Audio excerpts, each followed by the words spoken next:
ሲሉም ነው የተደመጡት። ነፃ ነኝ፣ ሉዓላዊ ነኝ፣ ክብር ያለኝ ሀገር ነኝ ማለት አይችልም። ጥገኛ ነው፣ ለማኝ ጥገኛ ነው። እኛ ለማኝ ኢትዮጵያውያን ሰምታችሁኛል። እኛ ለማኝ ኢትዮጵያውያን ልመና በቃን እስካላለ ድረስ ጥገኞች ነን። አየ سمعكم نديكم تصبوا غيركم قدمي 6 عامات زبلكو رسعكم ما خيتخونوا ኢትዮጵያ ለማኒት ሀገርያ አታዝባሻይኩም አخذني እስከ ከምዝ ካሴት መለሳ ምሻለሁ ምክንያቱ ቅድም ሕጂ ዳይ ቀደም ዝበሎ እንደይ ተምጽልና ይብሉ ነይሮም ሉዓላዊ ነኝ ክብር ያለኝ ሀገር ነኝ ማለት አይችልም። ጥገኛ ነው፣ ለማኝ ጥገኛ ነው።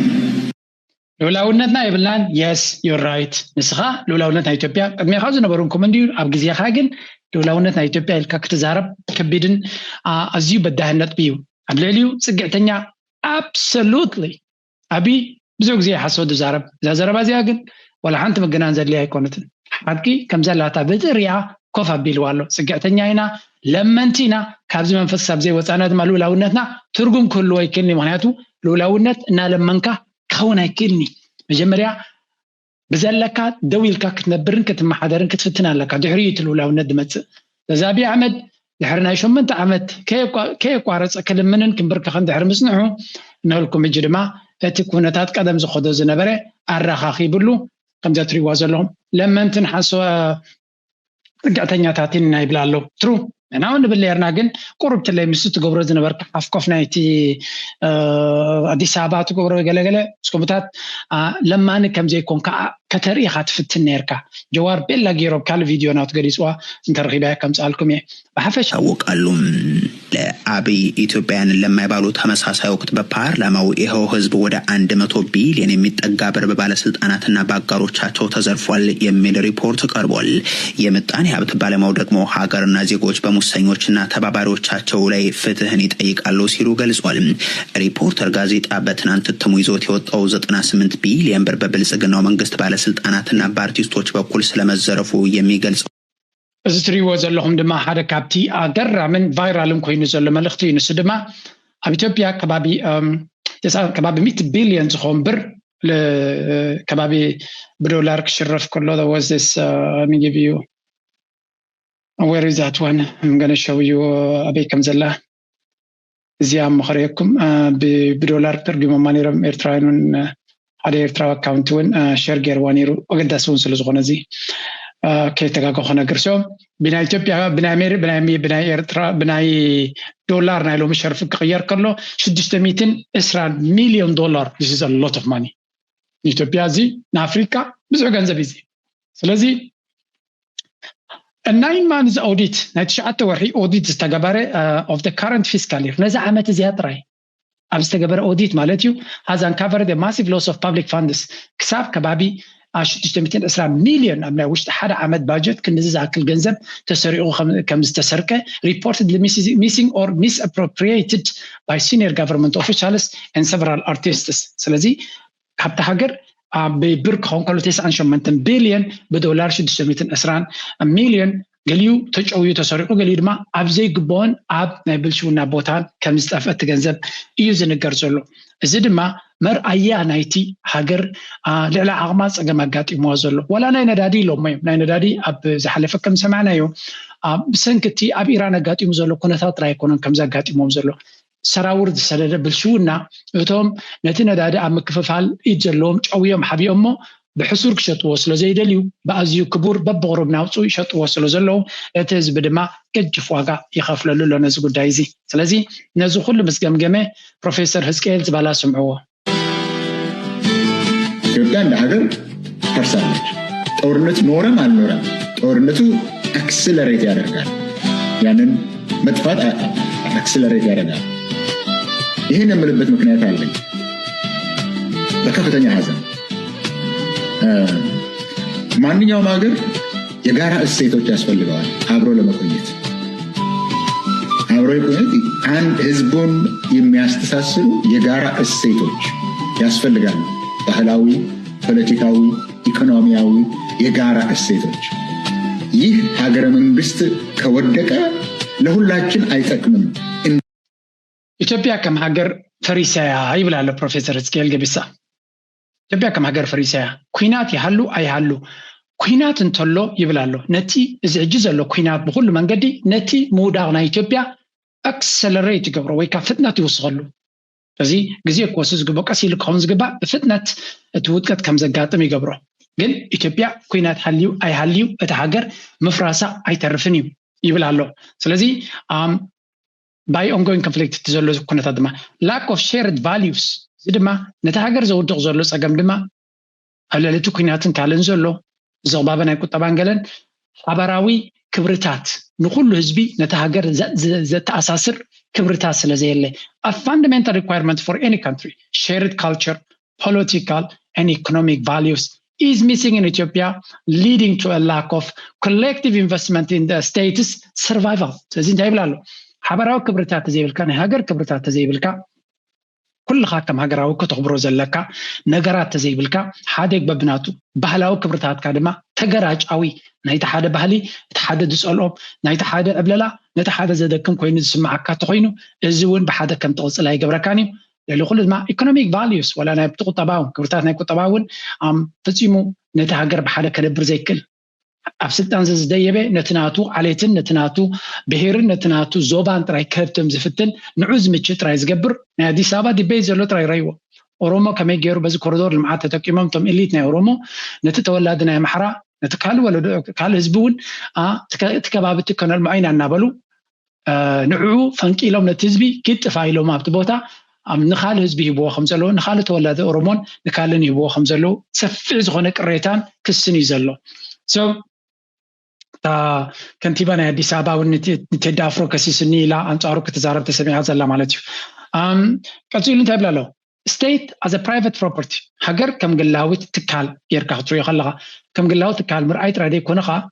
ከም ናይ ግልኻ ትካል ንዝደለኻዮ ከተለቅሕን ክሸጣን ከለኻ ንዝደለኻዮ ከተካርዮ ከለኻ this is another level ላይቲ አብይ አሕመድ ነቲ ሀገር ብዘይ ፍቃድ ናይቲ ህዝቢ ናብ ካልኦት ባዕዳውያን ብሕሱር ዋጋ ይሸጣ ከም ዘሎን የረክባ ከም ዘሎን እዮም ዝነገር ስለዚ እዚ ኩነታት እዚ ኣዝዩ በዳይ ከም ዝኾነ እዩ ዝነገር ዘሎ the speaker condemns the government no longer functions as a public institution but as a private property of Prime Minister Abiy Ahmed and a small circle of elites ከመ ድማ beautification versus development እንታይ ይብለናሎ ሓደ ሰብ ጽባቐ ክልተ ዓይነት እዩ ዘለዎ ነቲ ደጋዊ ገጽካ ወይ ቆርበትካ ብዝተፈላለየ ሜካባት ጌርካ ክሸፋፍኖ ሓደ እዩ ካልኣይ ድማ ሚዛን ወሲኽካ እንተለኻ ሚዛንካ ከተጉድል ስፖርት ክትገብር ጥዑይ መግቢ ክትበልዕ ጥዑይ ኣካይዳ ሃሊካ ክትከይድ ኩሉ እቲ ስፖርትን ካልእ እናገበርካ ሜካፕ ክትገብር ትኽእል ዶ yes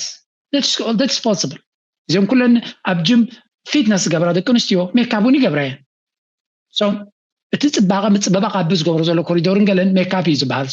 ሜካፕ ሕማቕ ይንብል የለና ግን በመሰረቱ ንኣካላትካ ጥዕናን ወይ ከዓ መሰረታዊ መልክዕ የምጽኣልካ ሜካፕ ነቲ ዘለካ ቁሩብ ከብለጭልጭ ክገብሮ ኽእል እዩ ኣብ መወዳእታ ድማ ይሃስየካ እዩ ምክንያቱ ጥዑይ ገዛ ከይሰራሕካ ቦያ ጥራይ ተብዚያካሉ ምፍራሱ ይተርፎኒ ልክዕ ከምኡ ድማ ኣካላትካ ቅድም ክትከናኸኖ ኣለካ ኣብይ ኣሕመድን ኣብ ከምኡ ጉዳይ ዝኣተወ ይኮነ እናበለ ዝኸሶ ዘሎ ነዛ ዘረባ እዚኣቶም ተወለድቲ ኦሮሞ ተበራሪዮም ዝገበርዋ ኣብ ዝተፈላለዩ ዝገበርዋ እንዲኦም ግን ጀዋር ነታናቱ ዘረባ ከመይ ገይሩ መልይ ሁላ ስምዑ በራ ምን እያለ እንደ መልስ የሚቀርበው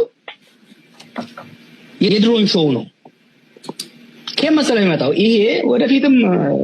የተረቀቁ ስለምናገር ነው እንጂ ከየት ነው የሚመጣው አለው it comes ከብልጽግና አይዲዮሎጂ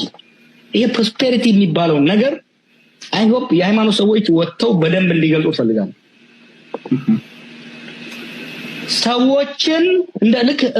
ህዝብን እንደ ህፃን ነው የሚያየው ልክ ህፃን ለምሳሌ ሮቦት እያለቀሰ እያለ በታቃጭልለት እሱን ትቶ ሊስቅልህ ይችላል ማህበረሰብ እንደዛ ነው የሚያዩት ወይ ተግብጽ አታዛ በዝባል ራቦስ ለይዲ ታይት ወንደሎ ህዝቢ ብጥሜትን በኻልና ተሳቀይ ከሎ አቢ ስክፍታ ይብሉ ናይ ድሮን ሾው ይትገብር ኣብ ከተማ ይልካ ናይ ሄሊኮፕተር ሾው ይገብር ናይ ካለ ነገር ሾው ይገብር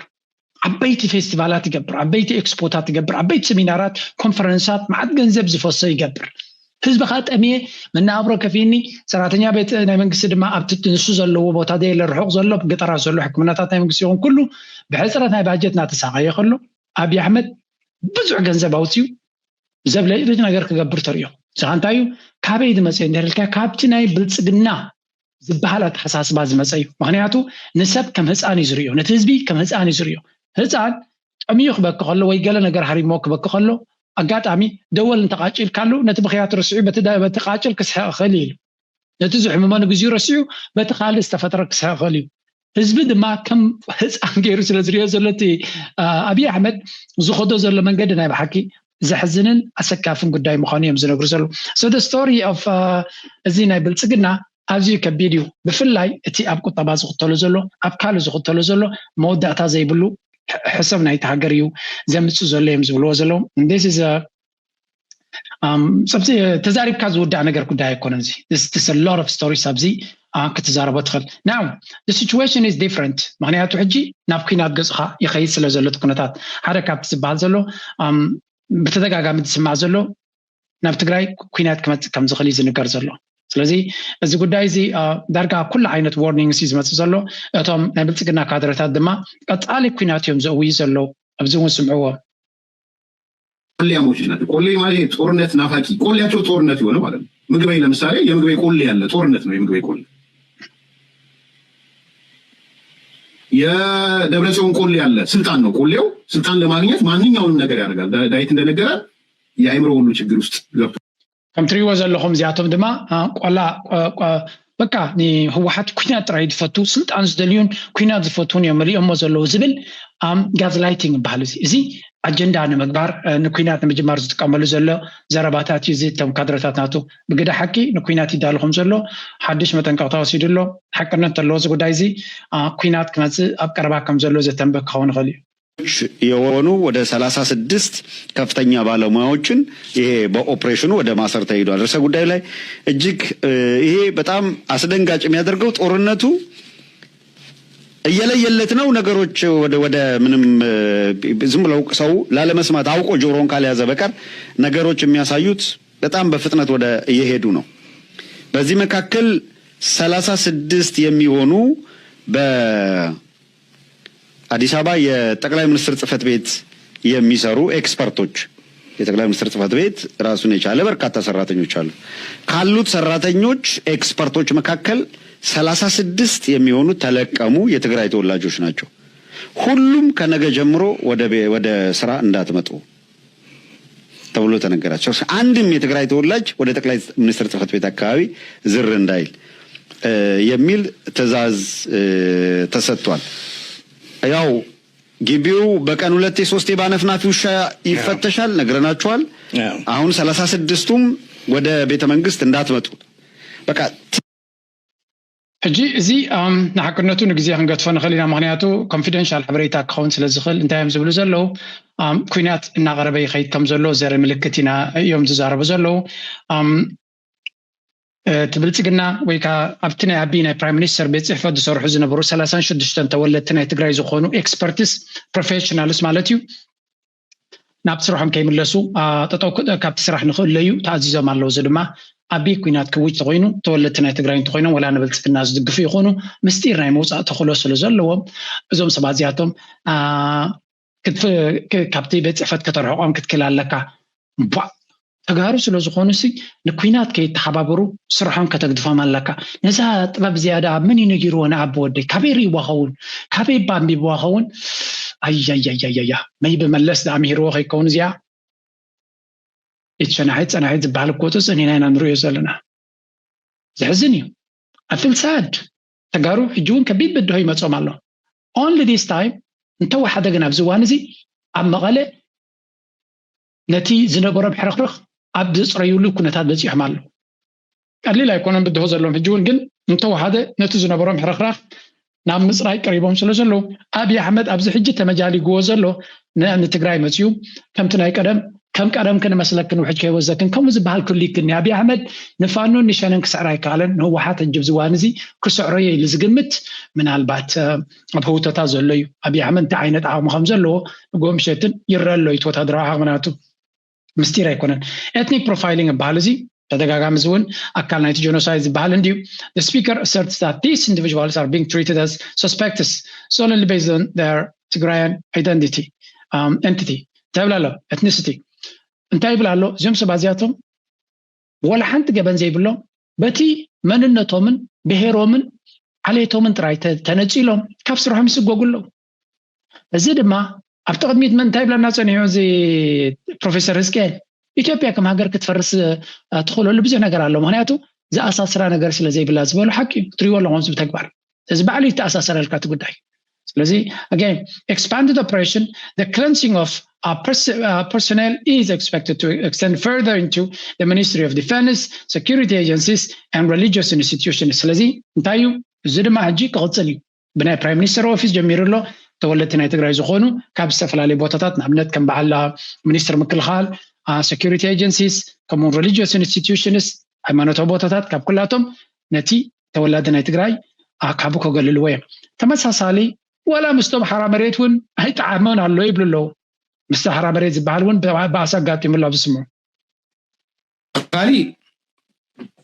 ውጥረት ኣብ ሞንጎ ሓራ መሬት ኣለና ዝብሉን